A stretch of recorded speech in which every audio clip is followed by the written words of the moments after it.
All the rain and winds also ravaged the Hyco Lake area in Person County, destroying boats and boathouses. Many of them are now floating across the water. CBS 17's Ben Boken joins us live from Hyco Lake with a look at what those who live there are dealing with. And Ben, what are people saying?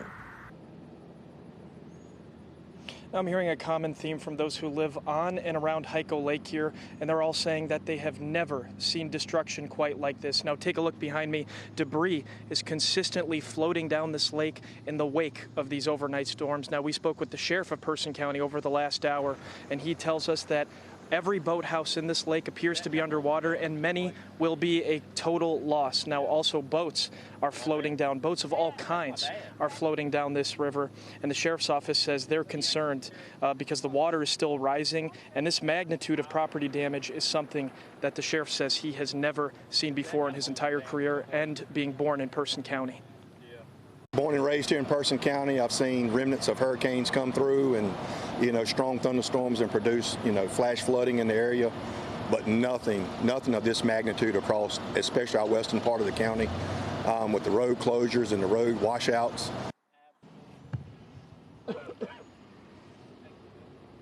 No. Right now, the sheriff's office is debating closing more roads with this rising water, and authorities say at least 8 to 10 roads are washed out across Person County. Now, the good news is that the sheriff's office is reporting no injuries as a result of the flooding, and there is nobody missing. Now, we are joined here by our very own Russ Bowen, who spent the night here on Hyco Lake. Russ, now tell us, what did you see last night, and what did you wake up to this morning? It was not anything I think I or anyone else expected.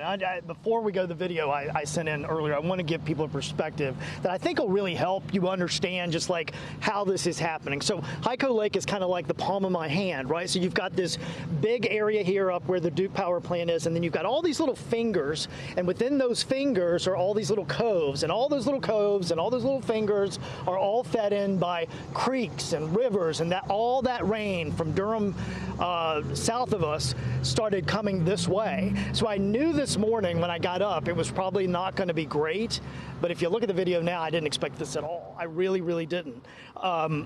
That water still making its way into Hyco Lake. Drove around, couldn't get across multiple bridges, talked to some folks there, saw much of what Ben is talking about, boats that have gone unmoored, lots of debris, chairs, all sorts of things that were sitting on docks, but also the docks themselves. A lot of them have just come off their pilings and are jammed up against some of the bridges. But at some point, some of them have washed under the bridge, which is pretty incredible to see. I mean, you just don't expect to see anything like this. The rain never seemed to let up. It just kept going and going, and I woke up and I thought, this should be over. It's 3:30 in the morning and it's still happening. And then when the sun came up, I literally thought I was dreaming when I looked out the door. It was around 7, and I was like, wait a minute. Am I still asleep? What I see here is not real. It's pretty incredible to see, but also very concerning. But thank goodness this was not a wind event. We talk about the docks. A lot of people had not cleared stuff off the docks because it wasn't a wind event. They didn't expect this much water. If it were a wind event, it would have been a whole different and much worse story than we're talking about now. Yeah. I mean, you're kind of with everybody in that common theme there. Now the sheriff's office is monitoring this, what they say is rising water. But for right now, we'll keep you updated as we learn more. We're live here in Person County. Ben Boken, CBS 17 News.